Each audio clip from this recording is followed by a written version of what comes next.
नमस्कार साथियों, मैं Manoj Kumar Vinayak fire college YouTube channel पर आपका हार्दिक स्वागत करता हूं। देखो साथियों, अपन ने पिछले 3 वीडियो में 15 क्वेश्चनों के 3 वीडियो अपन ने देख चुके हैं, जिनमें 45 क्वेश्चन कर चुके हैं। उसी श्रेणी को आगे बढ़ाते हुए अपने आगे क्वेश्चन करते हैं। तो अपने स्टार्ट करते हैं अपने क्वेश्चनों को। तो क्वेश्चन नंबर देखो 46 नंबर। एक होज फिटिंग है जिसमें 2 मेल तात्कालिक युग्म और एक फीमेल इंस्टेंटेनियस युग्म होता है। होज की 2 पंक्तियों को एक से जोड़ने के लिए उपयोग किया जाता है, उसे क्या कहते हैं? तो ये प्रश्न है, ये अपने होज फिटिंग से प्रश्न है। और इस प्रश्न का जो आंसर है, अपने ऑप्शन देखते हैं पहले। Dividing breechings, collecting breechings, collecting head, collar. तो हम बात करें यहाँ, तो 2 लाइनों को एक कर रहे हैं, तो इसको अपने इसको क्या कह सकते हैं अपने? कलेक्टिंग ब्रीचिंग्स। इसको क्या कहेंगे अपने? संग्रहण लगन। ब्रीचिंग्स को हिंदी में कहते हैं लगन, संग्रहण लगन कहेंगे, कलेक्टिंग ब्रीचिंग्स कहेंगे। देखो ब्रीचिंग्स 2 प्रकार की होती है, डिवाइडिंग और कलेक्टिंग। डिवाइडिंग में क्या होता है, एक लाइन को 2 में करते हैं, और कलेक्टिंग में क्या करते हैं, 2 लाइनों को एक में जोड़ते हैं। आगे नेक्स्ट क्वेश्चन है, एक कर्मचारी द्वारा सीडी पर से शाखा या ब्रांच प्रचालित किया जाने पर सीडी का निचला सिरा क्या करना चाहिए अपने को? इसके ऑप्शन देखो, ये लेडर से प्रश्न है, कॉमन सेंस का प्रश्न है। इसमें कोई भी प्रश्न जो है, ये प्रश्न है, कोई सिलेबस से प्रश्न नहीं है, ये कॉमन सेंस का प्रश्न है। इसमें क्या करना चाहिए अपने? प्रैक्टिकली बात की गई है। पहला ऑप्शन है इसमें, भवन की ओर बढ़ाया जाना चाहिए और शाखा को एक और अधिक दूर निर्देशित किया जाना चाहिए। दूसरा ऑप्शन है, सामान्य उपयोग की तुलना में भवन से अधिक दूर बढ़ाया जाना चाहिए और एक व्यक्ति सीडी के नीचे भाग के पास सीडी को पकड़कर खड़ा होना चाहिए और सीडी के ऊपरी सिरे को यथाशीघ्र एक प्रवाहिक या लाइन से सुरक्षित किया जाना चाहिए। तीसरा ऑप्शन है, सामान्य उपयोग की तुलना में भवन के अधिक निकट बढ़ाया जाना चाहिए। लास्ट ऑप्शन है इसमें, सीडी को ढीला छोड़ देना चाहिए। अगर इसकी कॉमन सेंस की बात करें, अपने बात करें, कोई भवन है और इस भवन के अपने यहाँ अपने लेडर का प्रयोग कर रहे हैं, तो उसमें लेडर के बाद में लेडर के ऊपर अपने खड़े होकर और कोई ब्रांच चला रहे हैं, पानी से आग बुझा रहे हैं, तो वहाँ क्या करेंगे अपने? सामान्य उपयोग की तुलना में भवन से अधिक दूर बढ़ाया जाना चाहिए। ये भवन से जो बीच की दूरी है, ये अपने क्या करेंगे, यहाँ दूर करेंगे इससे। इसके बाद में है, निचले भाग के हिस्से को कोई पकड़ के खड़ा होगा। यहाँ जो नीचे वाला जो हील है, यहाँ किसी व्यक्ति के द्वारा पकड़ा होना चाहिए। साथ में सीडी के ऊपरी सिरे को किसी लाइन के द्वारा क्या करेंगे अपने? इसको सुरक्षित कर देंगे, बांध देंगे। तो इसका जो राइट आंसर है वो क्या हो जाएगा? इसका जो राइट आंसर है वो इसका हो जाएगा बी ऑप्शन। इसका क्या हो जाएगा? इसका राइट आंसर हो जाएगा। नेक्स्ट वीडियो देखिए। नेक्स्ट क्वेश्चन देखो, अग्निकांड स्थल पर परिचालन फायर ग्राउंड ऑपरेशन के दौरान नियम भंग किए जाने पर प्रभारी अधिकारी उल्लंघन को नोट करेगा और आगे क्या करेगा? ये प्रश्न अपने जो ड्रिल है, ड्रिल से प्रश्न आया हुआ है, फायर ऑफिसर ड्रिल से प्रश्न आया हुआ है। उसमें देखो आगे प्रश्न में क्या ऑप्शन है। ऑप्शन में है, लेकिन इसके बारे में चर्चा स्थगित रखेगा और अग्निशमन जारी रखेगा। दूसरा ऑप्शन है, सभी अधीनस्थों के समक्ष व्यक्ति की बदअर्चना करेगा, मतलब उसके साथ में बुरा व्यवहार करेगा, मतलब उसको गालियाँ देगा। फिर अग्निशमन पुनः शुरू करेगा। आगे है, सार्वजनिक रूप से व्यक्ति की बदतमीजी, मतलब कि उसकी बेइज्जती करेगा। फिर अग्निशमन पुनः शुरू करेगा, तुरंत उस व्यक्ति की बेइज्जती करेगा, फिर अग्निशमन शुरू करेगा। तो इसमें ऑप्शन में देखा जाए तो यहाँ क्या करेगा, मतलब कि उससे अगर किसी कर्मचारी ने कोई गलती की है, नियम विरुद्ध कोई कार्य किया है, तो वो क्या करेगा? इसको स्थगित करेगा, उस चर्चा को वहां तक क्या करेगा? स्थगित करेगा। और अग्निशमन कार्य क्या रहेगा? जारी रखेगा। अग्निशमन का जो कार्य है वो क्या रखेगा? जारी रखेगा। अग्निशमन जो कार्य है वो क्या रखेगा? जारी रखेगा। इसका पहला ऑप्शन इसमें क्या हो जाएगा? अपने राइट आंसर हो जाएगा। आगे क्वेश्चन है, शिविर से किसी दुर्घटनाग्रस्त व्यक्ति को निकालते समय अग्निशमन कर्मी को श्वसन उपकरण और किसका उपयोग करना चाहिए? ये भी सेफ्टी से प्रश्न है। ये भी प्रश्न क्या है? सेफ्टी से है। इसमें सीवर सेफ्टी से आ गया ये। तो इसमें देखो, अपने BA सेट का तो प्रयोग करते ही करते हैं, साथ में वहाँ रोशनी या प्रकाश के लिए किसका प्रयोग करेंगे? अपने ऑप्शन देखो, इसमें पहला ऑप्शन है, प्रकाश के लिए सामान्य टॉर्च, प्रकाश के लिए सामान्य घरेलू विद्युत लाइट, प्रकाश के लिए पोर्टेबल लैंप, या स्फुटलिंग रहित प्रकाश, स्पार्कलेस प्रकाश। देखो मैं इसमें बताऊं, इसका जो राइट आंसर है वो वो द ऑप्शन हो जाएगा स्फुटलिंग रहित प्रकाश, स्पार्कलेस प्रकाश। क्योंकि सिविल लाइन में जब भी कोई भी कर्मचारी उतरता है तो उसमें क्या होती है, एक ज्वलनशील गैस पैदा होती है। तो उसमें क्या होता है कि अगर कोई भी स्पार्क या कोई भी उसमें उष्मा हीट करती है तो वहाँ आग लगने की संभावना रहती है। तो वहाँ उसके कर्मचारी को क्या लेके जाएगा, स्पार्कलेस लाइट लेके जाएगा साथ में प्रकाश के लिए। नेक्स्ट क्वेश्चन है इसमें, यह बताता है कि किसी चालक से प्रवाहित धारा का मान चालक के सिरों के बीच विभवांतर के अनुक्रमानुपाती होता है और चालक के प्रतिरोध के व्युत्क्रमानुपाती होता है। वह कौन सा नियम है? ये विद्युत वाले टॉपिक से प्रश्न है। इसमें देखो ऑप्शन क्या कह रहा है। पहला ऑप्शन है चार्ल्स नियम, बोयल नियम, ओम का नियम, न्यूटन का प्रथम नियम। तो इसका जो है इसमें, तो ये जो किस नियम से है, ओम के नियम से है। ये जो आंसर है इसका क्या हो जाएगा, ओम नियम से है। इसमें ओम नियम क्या कहता है, V बराबर क्या होता है IR। इससे यह क्या सिद्ध हो रहा है कि चालक के सिरों पर उत्पन्न विभवांतर क्या होता है, अनुक्रमानुपाती होता है, और चालक के प्रतिरोध क्या होता है, व्युत्क्रमानुपाती होता है। नेक्स्ट क्वेश्चन देखिए। अब नेक्स्ट प्रश्न है, पेट्रोलियम नियम 2002 के अनुसार एक पेट्रोलियम शोधनशाला रिफाइनरी में प्रभाग या डिवीजन 0 खतरनाक क्षेत्र में और एक ही प्रकार के परिपथ के संबंध में मुख्य नियंत्रक द्वारा लिखित रूप से अनुमोदित केवल प्रकार की अनुमति होगी। ये अपने पेट्रोलियम एक्ट 2002 से प्रश्न आया हुआ है। इसमें क्या पूछ रहा है कि जो अपने को उसमें लिखित में जो अनुमति लेनी है अपने को रिफाइनरी में, वो किसके लिए लिखित में अनुमति होगी।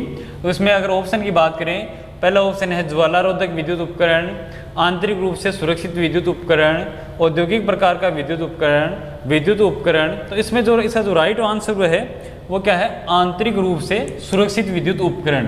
इसका जो राइट आंसर क्या है, आंतरिक रूप से सुरक्षित विद्युत उपकरण, इसका क्या है, राइट आंसर है। नेक्स्ट क्वेश्चन है, पृष्ठीय आग में कार्बन डाइऑक्साइड पूर्ण फ्लडिंग प्रणाली के लिए उपयोग की दर इतनी होनी चाहिए कि अभिकल्पित सांद्रता कितनी मिनट में प्राप्त हो जाए। ये प्रश्न अपने कार्बन डाइऑक्साइड की अपने फिक्स इंस्टॉलेशन से है। इसमें क्या पूछ रहा है कि ये पूछा है कि कितनी मिनट में वो सांद्रता आ जानी चाहिए अपने पास में कि उससे आग बुझाई जा सके उस फिक्स इंस्टॉलेशन में। तो इसमें ऑप्शन दे रखा है 3 मिनट, 2 मिनट, 1 मिनट, 4 मिनट। तो इसका जो राइट आंसर है वो क्या हो जाएगा, 1 मिनट। 1 मिनट में क्या हो, वो विकल्पित सांद्रता आ जानी चाहिए कार्बन डाइऑक्साइड CO2 की, अगर फिक्स इंस्टॉलेशन कर रहे हैं तो। आगे नेक्स्ट क्वेश्चन है, कार्बन डाइऑक्साइड पूर्ण फ्लडिंग प्रणाली से संबंधित आग के लिए उपयुक्त नहीं होती है। यह प्रश्न अपने फायर केमिस्ट्री से प्रश्न पूछा गया है। इसमें क्या कह रहा है कि कार्बन डाइऑक्साइड जो CO2 है उससे किस प्रकार की आग नहीं बुझाई जा सकती, ये बात हो रही है। तो इसमें ऑप्शन दे रखे हैं अपने को, दहनशील गैसों की आग, ज्वलनशील द्रव्यों की आग, विद्युत उपकरणों की आग। नेक्स्ट ऑप्शन है ऑक्सीजन की खुद आपूर्ति वाले रसायन जैसे कि सेल्यूलोज नाइट्रेट। अब इसका आंसर देखा जाए तो इसका जो आंसर है वो क्या हो जाएगा, ऑक्सीजन की खुद की आपूर्ति वाले रसायन, तो जैसे कि नाइट्रेट, सेल्यूलोज नाइट्रेट हैं। तो इसकी अगर मैं बात करूँ आंसर की, तो ये इसका लास्ट आंसर हो जाएगा। इसमें क्या है, बाकियों में से अपने क्या कर सकते हैं, CO2 से आग बुझा सकते हैं, जबकि ऑक्सीजन की आपूर्ति करने वाले रसायनों की CO2 से आग नहीं बुझाई जा सकती। नेक्स्ट क्वेश्चन देखिए आगे।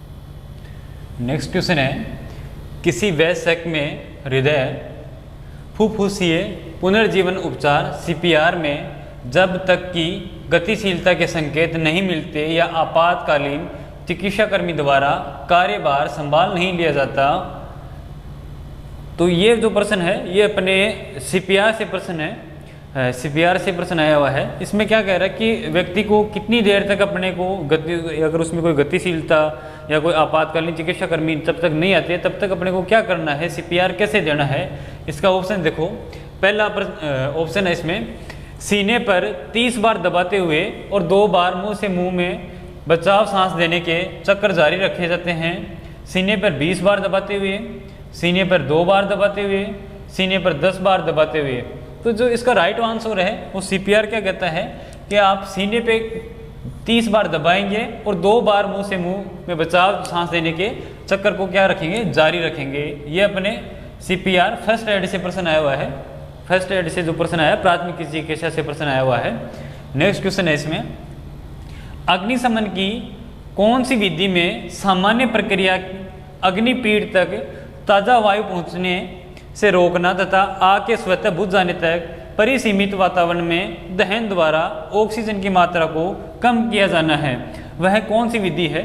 तो देखो यहाँ ऑप्शन में दे रखा है शीतलन, संवहन, स्टारवेशन, वायु रोधन या स्मूथरिंग।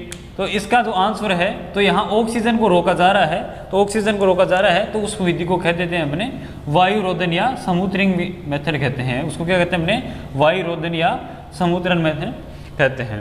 नेक्स्ट क्वेश्चन है, उपयोग के बाद सभी वस्त्र आधारित रस्सियों की पूरी तरह से जांच की जानी चाहिए और जहां हो आवश्यक हो धोने और सुखाने के पश्चात ही जल प्रतिरोधक थैले में भंडारित किया जाना चाहिए।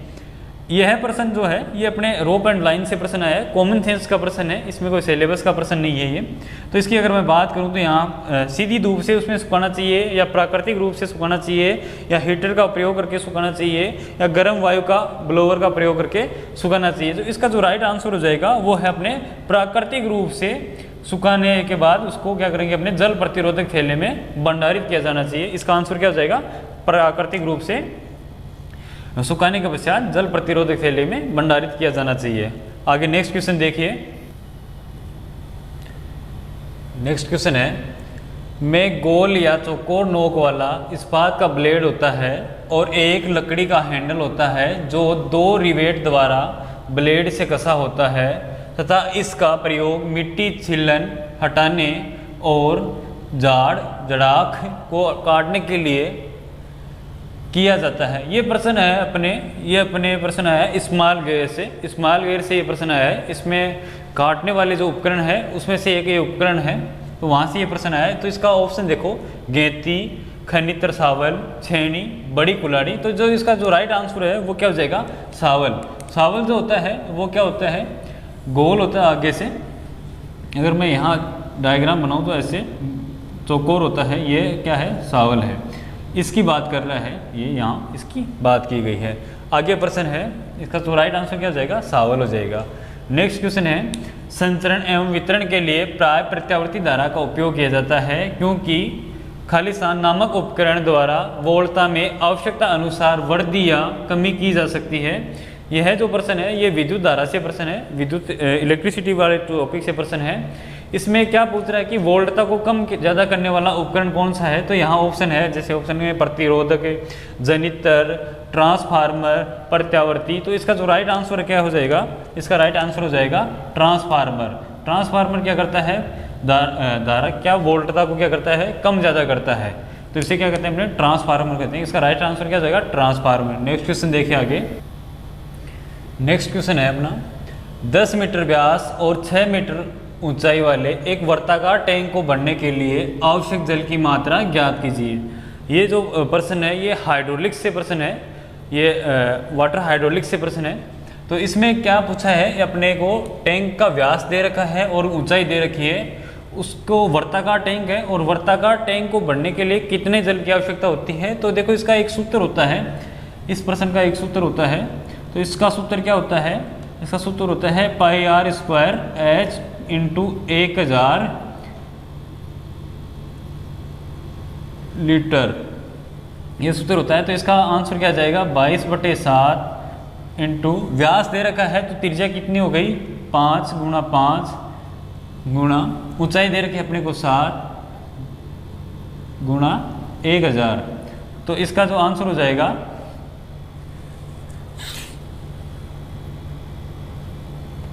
471, सॉरी ऊंचाई इसकी क्या दे रखी है अपने को? 6 मीटर दे रखी है। तो इसका ये क्या हो जाएगा? इसका राइट आंसर हो जाएगा 471 लीटर। ठीक है, तो इस प्रश्न का जो राइट आंसर क्या हो जाएगा अपने को? 471,000 लीटर। आगे अगर बात करें क्वेश्चन की, तो आगे क्वेश्चन है, भारत की भवन निर्माण संहिता के अनुसार भवन में सभी तलों पर स्थापना के लिए अपेक्षित प्रथम उपचार वाली होजरील का व्यास कम नहीं होना चाहिए। ये प्रश्न अपने प्राथमिक आग बुझाने के उपकरण टॉपिक से है, उसमें अपने को होज रील का व्यास पूछा है। तो होज रील का जो मिनिमम व्यास है वो कितने से कम नहीं होना चाहिए। ऑप्शन में दे रखा है अपने को 38 mm, 6 mm, 19 mm, 70 mm। तो इसका जो राइट आंसर है वो क्या है, 19 mm है। इसका जो राइट आंसर क्या है, 19 mm है। ये प्रश्न राजस्थान फायर सर्विस में भी आया हुआ है। इसमें राजस्थान फायर सर्विस में क्या पूछा गया था, यहाँ से प्रश्न पूछा था क्या, होज रील की लंबाई कितनी है। तो यहाँ से होज रील की अगर लंबाई की बात करें तो वो थी 36 मीटर। तो भारतीय मानक के अनुसार जो लंबाई थी उसकी 36 मीटर थी। तो दोस्तों ऐसे अपन ने क्वेश्चन देखे हैं, 60 क्वेश्चन कर चुके हैं अब तक अपने, यहाँ तक अपने 60 क्वेश्चन कर सके हैं। और इन क्वेश्चनों में देखा अपन ने सारे टॉपिक से प्रश्न उठाए गए हैं, लगभग सभी टॉपिक से। और जब भी सारे क्वेश्चन देखा जाए तो एक प्रैक्टिकली टॉपिक हैं सारे, जब जितने भी प्रश्न हैं अपने प्रैक्टिकल से संबंधित प्रश्न हैं। तो आगे भी अगर आप देखा जाए तो सभी एग्जामों में क्या होता है कि प्रैक्टिकल से संबंधित ज़्यादा क्वेश्चन आते हैं, थ्योरी से कम आते हैं, और प्रैक्टिकल से क्या होते हैं, ज़्यादा क्वेश्चन आते हैं। अभी आपने देखा होगा ONGC का पेपर ये लगभग मैं सोल्व करा चुका हूँ आपको, और इसमें अपन ने देखा सारे प्रैक्टिकल से संबंधित टॉपिक थे और उन्हीं से प्रश्न आए हुए हैं। और भविष्य में आगे भी जो ONGC की एग्ज़ाम होगी उसमें लगभग प्रैक्टिकल से ही प्रश्न आएंगे। धन्यवाद दोस्तों।